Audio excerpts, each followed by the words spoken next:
Hello दोस्तों, आज मैं आप लोगों को बताऊंगा कि नॉर्मल स्पर गियर या फिर फ्री हैंड में भी स्पर गियर आपको बनाना है एग्ज़ाम में, तो आप कैसे बनाएंगे। जैसे यहाँ पे पहले से दिया हुआ है, माप के आधार पे आपको स्पर गियर की रचना करनी है। जैसे यहाँ पे दिया हुआ है module 8.33 mm, pressure angle 20 degree, PCD pitch circle diameter आप निकालेंगे कैलकुलेशन करने के बाद, तो आपको लगभग 200 mm मिल जाएगा। इसी तरह अडेंडम सर्किल डायमीटर आपको कैलकुलेशन करने पर लगभग 216 mm मिल जाएगा। और DCD डिडेंडम सर्किल डायमीटर भी आपको 180 mm मिल जाएगा। फिर आगे कैलकुलेशन करने के बाद टूथ थिकनेस आपको यहाँ पे 13 mm मिल जाएगा। सर्कुलर पिच के हिसाब से भी गणना करने पर आपको यहाँ सर्कुलर पिच का हाफ 13 mm मिल जाएगा। सर्कुलर पिच मतलब एक दांत से दूसरे दांत तक की दूरी के बीच की जो दूरी होती है, एक दांत से दूसरे किनारे तक की बीच की दूरी सर्कुलर पिच। तो एक दांत की मोटाई निकालने के लिए हम उसका हाफ कर देते हैं, तो यहाँ पे 13 mm दिया हुआ है। तो अभी हम आपको बताएंगे कि कैसे हमें स्पर गियर को ड्रा करना है। तो सबसे पहले हम नीचे एक सेंटर पॉइंट ले करके यहाँ तो गोला प्रकार की सहायता से 3 रेडियस लेंगे।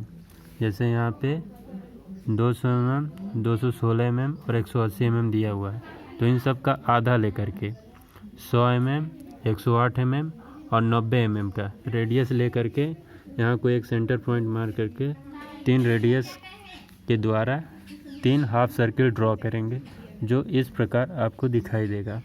अब आगे का क्या करना है मैं आपको बताता हूँ। फिर आपको इसके बाद क्या करना है कि यहाँ सेंटर पॉइंट से जो बीच वाली आपकी सर्किल है PCD पिच सर्किल डायमीटर, तो उसके बराबर दूरी लेकर अर्थात 100 mm के रेडियस लेकर के आपको सर्किल के दाहिने तरफ एक तिरछी रेखा खींचनी है 100 mm के बराबर। फिर इस रेखा के इस पार आपको 100 mm का रेडियस लेकर के अर्धवृत्त बनाना है। अर्धवृत्त बनाने के बाद आपको इस पूरी रेखा को 4 बराबर भागों में बांट लेना है। 4 बराबर भागों में बांटने के बाद यहाँ पे जब इस पॉइंट से 25 mm की दूरी पर यहाँ पे गोला प्रकार का पॉइंट रख करके 25 mm का रेडियस लेकर के इस साइड हाफ सर्किल ड्रॉ करेंगे। तो जहाँ पे ये अर्धवृत्त की जो लाइन है, सर्किल चाप जो है, इस 25 mm चाप को जो दूसरी ओर हम उधर खींचते हैं, जहाँ पे ये दोनों को आपस में काटेंगी, तो उस बिंदु को हम पॉइंट मान करके उतने बराबर इस पॉइंट से रेडियस ले करके हम एक सर्किल ड्रॉ करेंगे, जो हमें सेंटर सर्किल या क्यू सर्किल प्राप्त होगा, जो अभी मैं बना करके आपको दिखा रहा हूँ।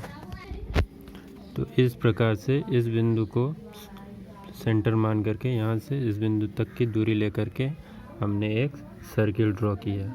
ये देखिए आपके सामने ये दिखाई दे रहा है, यह सर्किल ड्रॉ हो गई।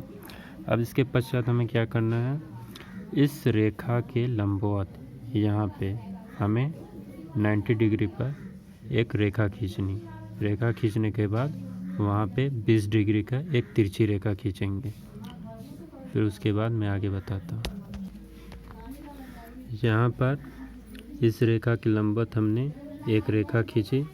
इस रेखा पर प्रकार को नहीं, चांदे को रख करके हमें यहाँ से इसको बेस लेकर के यहाँ से लेकर यहाँ तक अर्थात 20 डिग्री के पर हमें एक तिरछी रेखा खींचनी है। किसके सापेक्ष?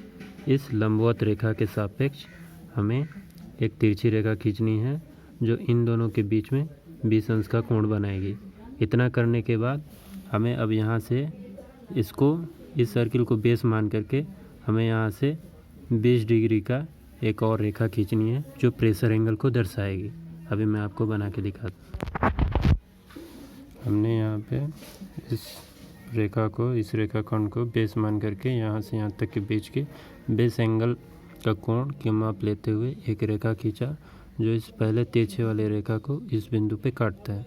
इस बिंदु पे काटने के पश्चात जो हमें पॉइंट मिलता है, उसके जरिए हम यहाँ पे बेस सर्किल का निर्माण करेंगे। यहाँ इसको केंद्र मान करके यहाँ से इस केंद्र तक रेडियस लेकर के एक सर्किल का निर्माण करेंगे, हाफ सर्किल का, जो हमें बेस सर्किल प्राप्त होगा। ये हमने बेस सर्कल को ड्रा कर लिया इसके ज़रिए। फिर अब आगे का काम क्या होता है कि हमें जो है पॉइंट मिला हुआ है,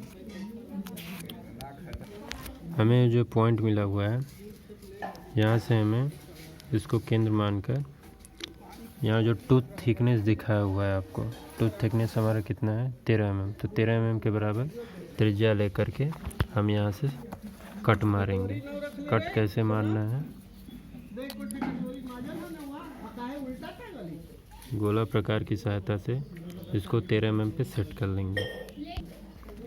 इस पॉइंट पे रख करके यहाँ ये जो पॉइंट है हमारा, इस पॉइंट पे रख करके हम 13 mm का कट लगाएंगे। कट लगाने की ये विधि, यहाँ से ये 13 mm पर ऐसे कट लगाएंगे। फिर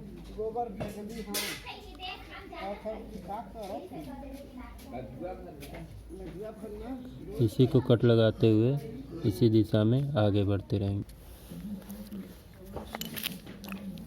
सॉरी, आपको यहाँ से कट नहीं लेना है, यहाँ से आप करेंगे तो ये नीचे तीसरी लाइन है जो कि सेंटर लाइन से नहीं, ये जो हमारा पी बिंदु है जो पी सर्कल डायमीटर को भी दिखा रहा है, तो हम यहाँ से लेंगे कट मारने की प्रक्रिया।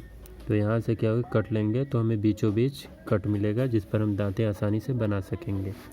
तो ध्यान से देखिएगा कि 13 mm का कट कैसे लगाया जाता है। यहाँ ये हमने कट लगाया, कट लगाने के पश्चात इसी के ऊपर रख करके हमें 13 mm के कट लगाते जाने हैं।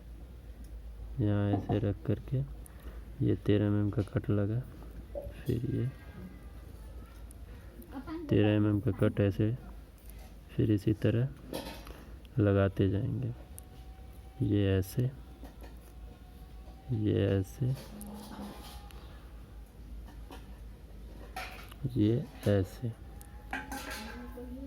ये ऐसे, इस तरह यहाँ बिंदु P को सेंटर लेकर के 13 mm पर पी सर्कल डायमीटर पर 13 mm के कट लगाते जाएंगे। कट लगाने के पश्चात अब हमारा क्या काम है,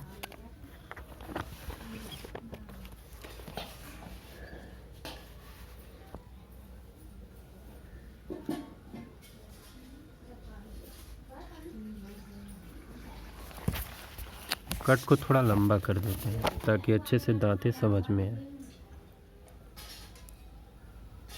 ये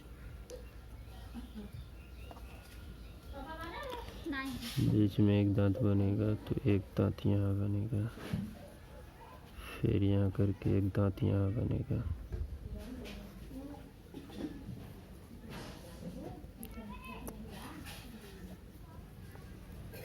ऐसे एक एक लाइन बीच में गैप छोड़ करके, फिर इसके बाद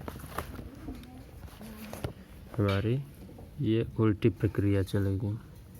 यहाँ पर ये रख करके 13 mm का ऐसे, फिर यहाँ पर रख करके 13 mm पर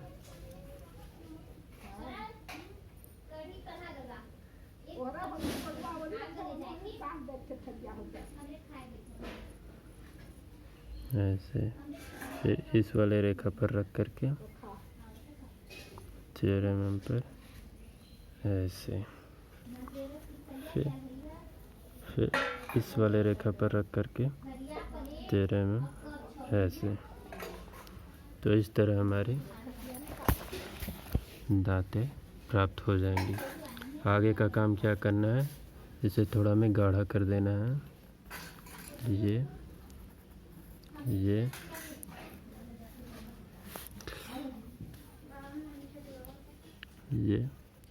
वीडियो थोड़ा लंबा बन रहा है, लेकिन समझाने की दृष्टि से थोड़ा हमें धीरे धीरे चलना होगा।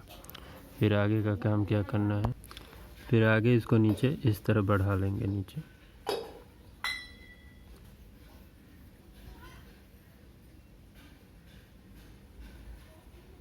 ये ऐसे ऐसे,